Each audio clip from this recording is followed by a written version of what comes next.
அஸ்ஸலாமு அலைக்கும். உனது திருமணம் எதற்காக? ஒரு பெண்ணை வீட்டிற்கு அழைத்து வந்து அவளை புறக்கணிப்பதற்கா?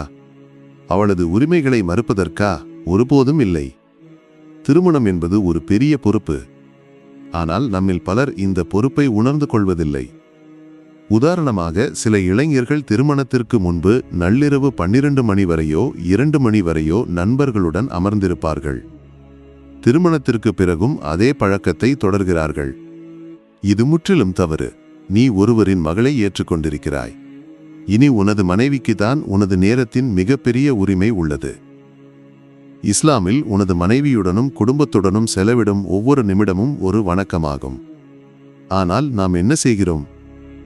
தொழிலுக்கு முன்னுரிமை கொடுக்கிறோம், செய்தித்தாள் படிக்கிறோம், மணிக்கணக்கில் டிவி பார்க்கிறோம், அல்லது இணையத்தில் இரவு முழுவதும் சிரித்து நேரத்தை வீணடிக்கிறோம்.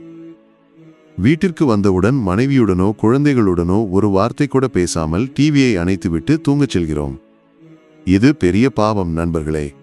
உனது மனைவி ஒரு நாள் முழுவதும் காத்திருக்கிறாள், உன்னுடன் ஒரு நிமிடம் பேசுவதற்கு, ஒரு மகிழ்ச்சியை பகிர்ந்து கொள்ள. ஆனால் நீ அந்த நிமிடங்களை டிவிக்கோ இணையத்திற்கோ கொடுக்கிறாய். ஒரு கேள்வி மைனஸ், உனது மனைவிக்கு கவனமும் அன்பும் கொடுக்க வேண்டியது நீ இல்லையா? அது உனது பொறுப்பு இல்லையா? இன்னொரு விஷயம், நாம் பெரும்பாலும் நமது துணையின் முயற்சிகளை பாராட்டாமல் அவர்களின் தவறுகளை மட்டும் சுட்டிக்காட்டுகிறோம். உதாரணமாக, உணவில் உப்பு சற்று அதிகமாக இருந்தால் இதில் உப்பு அதிகமாக இருக்கிறது என்று சொல்கிறோம்.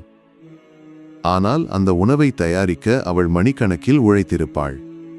உனது வாழ்க்கை உப்பை சுற்றி இல்லையே. அதற்கு பதிலாக, இன்றைய உணவு அருமையாக இருக்கிறது, ரொம்ப சுவையாக இருந்தது என்று சொன்னால் என்ன தவறு? ஒரு சிறிய பொய் கூட ஆனாலும் அது உனது மனைவியின் முகத்தில் ஒரு புன்னகையை வரவழைக்கும். உனது துணையை புகழ்வது அவர்களுக்கு மகிழ்ச்சி அளிப்பது மைனஸ், இவை அனைத்தும் இஸ்லாமில் வணக்கமாகும். நபி ஸல்லல்லாஹு அலைஹி வஸல்லம் தனது மனைவிகளிடம் எப்போதும் சொல்வார்கள், நீ இன்று எவ்வளவு அழகாக இருக்கிறாய் என்று. அவர்களிடம் மிகுந்த அன்புடனும் ஆர்வத்துடனும் அவர்களின் அழகை புகழ்ந்தார்கள். சுப்ஹானல்லாஹ். நம்மில் எத்தனை பேர் நமது மனைவியிடமோ கணவனிடமோ சொல்கிறோம், நீ இன்று எவ்வளவு அழகாக இருக்கிறாய், அல்லது நீ இன்று எவ்வளவு அருமையாக இருக்கிறாய்? நண்பர்களே, இன்று முதல் ஒரு மாற்றத்தை உருவாக்குவோம். உனது துணையிடம் ஒரு நாளைக்கு குறைந்தது ஒரு நல்ல வார்த்தையாவது சொல். அவர்களை புகழ்ந்து அவர்களுக்கு மகிழ்ச்சி அளி.